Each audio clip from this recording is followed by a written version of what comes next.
petit peu le bâtiment proue, le bâtiment d'entrée en fait sur l'ensemble de l'aménagement de la presqu'île. Alors c'est un bâtiment qui s'inscrit quand même dans le plan masse de Ports-en-Part, qui avait voulu un grand bâtiment un peu monolithe, tout échancré vers les montagnes d'une certaine manière, mais assez compact. Le concept est simple. D'abord, on s'attache toujours à l'organisation intérieure, c'est-à-dire l'espace d'usage, la qualité d'usage. Avoir toutes ces salles, avoir toutes ces chambres les unes à côté des autres, on a d'abord cherché à essayer de les rassembler en trouvant des failles à l'intérieur de ces longs couloirs ou on va dire coursives de distribution pour donner des vues sur les montagnes. On a un environnement exceptionnel à Grenoble, magnifique.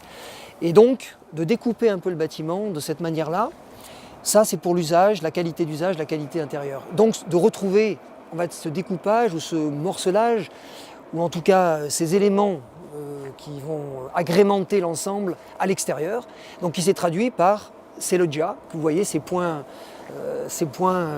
qui ont une hauteur de 6 mètres, donc qui intègrent 2 niveaux, qui seront des points de rassemblement, des points de rencontre pour les étudiants. Voilà, donc on a fait des propositions, dont celle qui a été finalement retenue et réalisée, que vous avez sous les yeux, qui a coupé en fait un petit peu les deux ailes, donc une sur la rue qui se présente en pignon comme il le souhaitait, mais à une hauteur un petit peu plus faible, de manière à ce qu'on retrouve une échelle humaine sur le boulevard urbain, le boulevard piéton, enfin le boulevard qui avait été, qui est aménagé.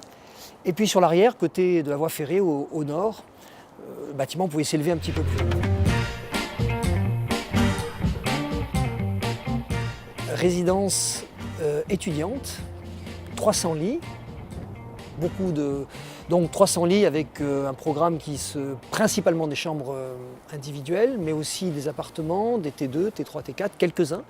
Il y a aussi des couples, avec des couples qui commencent à former des familles, pour les thésards et ceux qui ont des études un peu longues.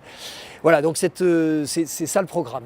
Alors il y a aussi, il faut que je précise, il y a 3 programmes. C'était le Crous avec ses chambres, et puis il y a la maison des étudiants, Escape de l'INP, qui devait être aussi intégrée. Voilà, donc, et puis le centre de santé. Donc ces programmes, on les a pensés avec mon associé Ludovic Viguet, puisque c'est avec lui que j'ai conçu ce bâtiment. En dessous, sous le bâtiment, laisser les chambres un peu flotter dans les montagnes, dans le ciel, on en parlera un petit peu après, et en dessous, donc d'avoir ce programme vivant d'étudiants, de maisons des étudiants, des associations d'étudiantes, etc., directement en liaison avec le sol, avec le jardin, avec le centre de l'îlot, et également intégrant une belle salle festive et une salle sportive qui est complètement enterrée dans le sol sous le bâtiment. On a traité les façades en alucobon, en métal, en cassette métal, dans un camailleux de gris. Vous remarquerez que le principal c'est du gris, il y a trois nuances de gris qui vont se confondre ou avec le ciel ou avec les montagnes environnantes pour que de loin, on le voit peut-être avec le soleil sur les images, on ne sache pas où démarre et où finit le bâtiment sur le ciel, qui prend la lumière différemment, qui s'intègre dans les nuages qui passent, et qui réfléchit la lumière, qui réfléchit le soleil. Ça c'était, on va dire, le fond, la scène. Et puis on a ces grandes loggias et puis on a agrémenté ça avec des couleurs sur les volets coulissants qui sont des éléments vivants de la façade. Donc ce grand élément, ces grandes surfaces sont habillées de ces couleurs mobiles finalement qui viennent changer et un petit peu agrémenter cette façade.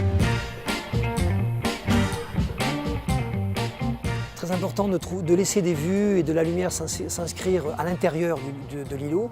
C'est voir le paysage de l'intérieur, paysage exceptionnel, vous avez vu sur Grenoble, ces montagnes, 3 massifs, des sommets enneigés qui changent de couleur selon les saisons. Magnifique, à Grenoble on suit les saisons à la couleur. Donc il fallait depuis l'intérieur, quand on se baladait, quand on se déplaçait à l'intérieur du bâtiment, trouver ces vues et retrouver ces vues. Donc vous verrez que tous les couloirs, toutes les coursives ont toujours une vue sur l'extérieur, jamais bouchées.